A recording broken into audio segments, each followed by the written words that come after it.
अच्छी माँ नहीं बन सकी, एक अच्छी पत्नी नहीं बन सकी, एक अच्छी बहू नहीं बन सकी, उससे आप क्या उम्मीद कर सकते हैं? जो समाज को क्या दे सकती है? समाज उससे क्या सीख पाएगा? लोग कह रहे हैं कि छिया लेदर कर दिया, महिलाओं को जलील करने का काम किया है, महिलाओं को नीचे दिखाने का काम किया है, उसने एसडीएम क्या बना दिया, उसको लग रहा है कि हम बहुत महान काम कर लिए। ज्योति मौर्य जो एसडीएम बनी है, उसके पीछे उसकी पति का कुर्बानी है, उसके पति का संघर्ष है, वो किसी को नहीं दिख रहा है।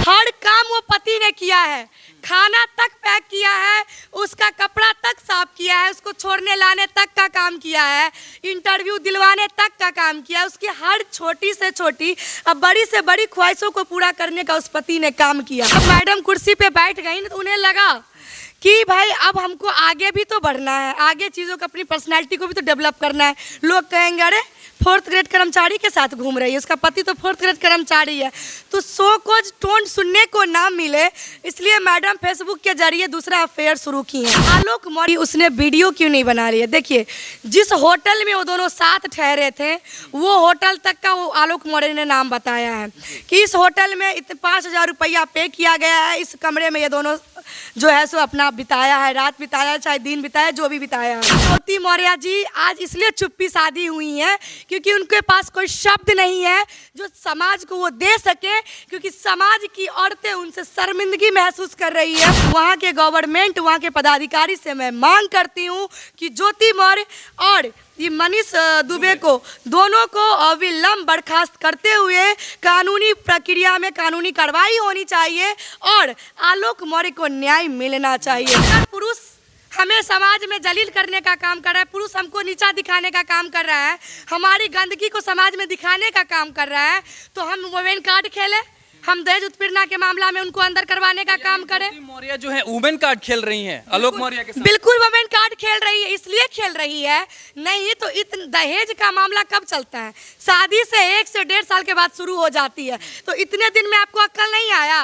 मतलब आप ये सोच रहे थे कि जब हम पढ़ लिख के एसडीएम बनेंगे तभी हम जाके दहेज मामला का, उत्पीड़न का मामला दर्ज करवाएंगे अपने पति पे, उससे पहले आप नहीं कर सकती थी। अच्छा, हमने देखा था एक आध वीडियो जब एसडीएम ज्योति मौर्य जहाँ पे रह के पढ़ाई कर रही थी, वहाँ के मकान मालकिन ये कह रही थी कि इन दोनों का बॉन्डिंग बहुत अच्छा था, तो जब एसडीएम बन गई तो क्या कुछ हुआ कि ये सब हो गया? बिल्कुल, मैं यही चीजें कहना चाहती हूँ कि एक पति अपनी पत्नी के लिए हर कुछ किया, हर कुछ, मतलब उसको, अब आप समझिए, हम लोग एक यूजी का एग्ज़ाम देने जाते हैं तो हमारे पेरेंट्स हमको फ्री कर देते हैं कि तुमको सिर्फ पढ़ाई करना है, कुछ नहीं करना है, पढ़ाई करना है, रिजल्ट पे तुमको 1st डिवीज़न लाना है, पढ़ाई करना है, तुमको मेंटलिटी एकदम से फ्री कर दिया जाता है। आप समझिए, जो इतना बड़ा एग्ज़ाम देने के लिए जा रही है, उसका पति उस पर तो एक भी प्रेशर नहीं डाला होगा, हर काम वो पति ने किया है, खाना तक पैक किया है, उसका कपड़ा तक साफ किया है, उसको छोड़ने लाने तक का काम किया है, इंटरव्यू दिलवाने तक का काम किया है, उसकी हर छोटी से छोटी अब बड़ी से बड़ी ख्वाहिशों को पूरा करने का उस पति ने काम किया। वो अच्छा पति होने का हर एक चीज़ों को अपनाया और कर दिखाया, लेकिन जब आज वो मैडम कुर्सी पे बैठ गई तो उन्हें लगा अरे इसकी तो मुझे अब ज़रूरत भी नहीं है, इसके तो क्या वो चपरासी थे इसलिए उनकी जरूरत नहीं? देखिए, नहीं, मैं ये नहीं कहूंगी कि वो चपरासी थे, देखिए एक अट्रैक्शन होता है सफाई कर्मी, नहीं, मैं वही कहूंगी कि वो जो 4th ग्रेड कर्मचारी सफाई कर्मी है, मैं कहूंगी कि देखिए मैडम जब कुर्सी पे बैठ गई, तो उन्हें लगा कि भाई अब हमको आगे भी तो बढ़ना है, आगे चीज़ों को, अपनी पर्सनैलिटी को भी तो डेवलप करना है। लोग कहेंगे अरे 4th ग्रेड कर्मचारी के साथ घूम रही है, उसका पति तो 4th ग्रेड कर्मचारी है, तो सो कुछ टोन सुनने को ना मिले, इसलिए मैडम फेसबुक के जरिए दूसरा अफेयर शुरू की हैं। और जिस मतलब मनीष दुबे के साथ जो अफेयर शुरू की हैं, मैं उनके बारे में बता दूं कि उनकी पत्नी भी उनसे प्रताड़ित हुई है। मनीष दुबे की पत्नी भी प्रताड़ित? बिल्कुल, उनकी पत्नी का भी बयान आया है कि ज्योति मौर्य से पहले बहुत ऐसी महिलाओं में भी उनको संदिग्ध पाया गया है, उनका मामला आया है सामने, उनकी भी मामला कोर्ट में चल रही है, लेकिन जिस तरह से आलोक मौर्य ने चीज़ों को सामने रखा, पूरा एविडेंस के साथ रखा है, उस तरह से उसकी पत्नी नहीं रख पाई। क्यों? क्योंकि उसकी पत्नी कहीं जाने के लिए सक्षम नहीं थी। कहाँ भटकती, एक औरत थी, वो कहाँ कहाँ भटक पाती। इसीलिए यानी कि मैम ज्योति मौर्य जो है, जिनके साथ रहने के लिए इतना बेचैन है, उनका अवैध संबंध बहुत सारे पत्नियों के साथ, लड़कियों के साथ पहले भी रहा, मनीष दुबे का पहले भी रहा। तो मैं इसलिए ये चीज़ें पे कहना चाहती हूँ कि जिस पदाधिकारी का 10 महिलाओं के साथ अफेयर शुरू हो और तमाम आरोप उस पर लग रही हो, तो सबसे पहले तो उनको साइड करना चाहिए, क्योंकि हमारे यहाँ समाज के हर तरह के लोग उनके पास अपनी न्याय के लिए पहुँचेंगे, चाहे महिला हो, चाहे पुरुष हो, चाहे बेटी हो, चाहे बच्ची हो। जिसको 10 जगह मुंह मारने की आदत हो जाएगी, क्या वो किसी महिला को इज्जत दे सकता है? नहीं दे सकता है। जो अपनी पत्नी से संतुष्ट नहीं हो सकता है, जो एक और महिला से संतुष्ट नहीं हो सकता है, आप बताइए ज्योति मौर्य जो 2 बच्चे की माँ है, उसको ये अपने जाल में फंसाया, या ये भी उसके साथ अटैच हुई। दोनों की गलती है, दोनों मैच्योर्ड है, दोनों अनमैच्योर्ड नहीं, दोनों मैच्योर्ड है। और ये दोनों 2 परिवार को तहस नहस करने का काम किया है।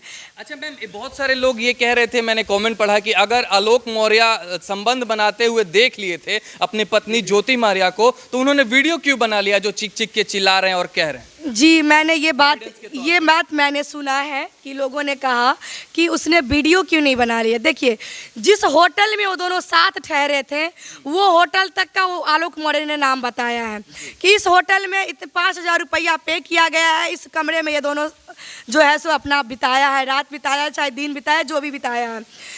आप लोग कह रहे हैं कि उसने वीडियो के लिए, हम यही चीज़ तो कह रहे हैं कि जब सारे एविडेंस के साथ वो आगे प्रूफ के बात रखा है, तब तो लोग कह रहे हैं कि छिया लेदर कर दिया, महिलाओं को जलील करने का काम किया है, महिलाओं को नीचे दिखाने का काम किया है, उसने एसडीएम क्या बना दिया, उसको लग रहा है कि हम बहुत महान काम कर लिए। अरे भाई, तुझे शर्म आना चाहिए। एक पुरुष तुमको आगे बढ़ाने के लिए हर संभव, हर हालत प्रयास किया, समाज से भी वो ना जाने कितनी तानाएं सुनी होगी, परिवार से भी वो समझौता किया होगा, लेकिन तुम्हारी सपना को अपना सपना समझ करके आगे बढ़ाया, और आज तुम उसकी बात कर रहे कि उसने महिलाओं को जलील किया। मतलब तुम्हारे कहने का मतलब ये हुआ कि पति घर में बोगला की तरह देखता रह जाए और पत्नी घर में पति को भी रखे और बाहर किसी और महिला और किसी पुरुषों के साथ भी रिश्ता बनाए और वो पुरुष देखता रह जाए। क्यों? क्योंकि वो महिला है और वो पुरुष है। देखिए, कोई चीज़ का लिमिटेशन होता है। जब आप समर्पित होकर के सब कुछ कीजिएगा ना एक इंसान के साथ, दिल से कीजिएगा, और जब दिल टूटता है तो वो इंसान टूटता है, चाहे महिला हो चाहे पुरुष हो, तब वो भड़ास निकलता है। दिल टूटा नहीं, वो लव किया तो प्यार किया था, और वो प्यार करके सारा चीज अपने पत्नी पे निछावर कर दिया। हर संपत्ति को पत्नी के रूप में वो देख रहा था। वो अपनी पूंजी को एक संपत्ति के रूप में और ज्योति मौर्य को देख रहा था कि मेरी संपत्ति तो ये है। अरे उसको लोभ किस चीज का होता? अच्छा, एक बात कहिए कि जब वो अपनी पत्नी को पढ़ाने के लिए आगे बढ़ा होगा, क्या वो समझ रहा था कि हमारी पत्नी जो एसडीएम बन जाएगी? वो तो नहीं समझ रहा था। इस वीडियो को लेकर आप लोग क्या सोचते हैं, कमेंट में जरूर बताइएगा। तब तक के लिए आपका बहुत बहुत धन्यवाद। जय हिंद, जय भारत।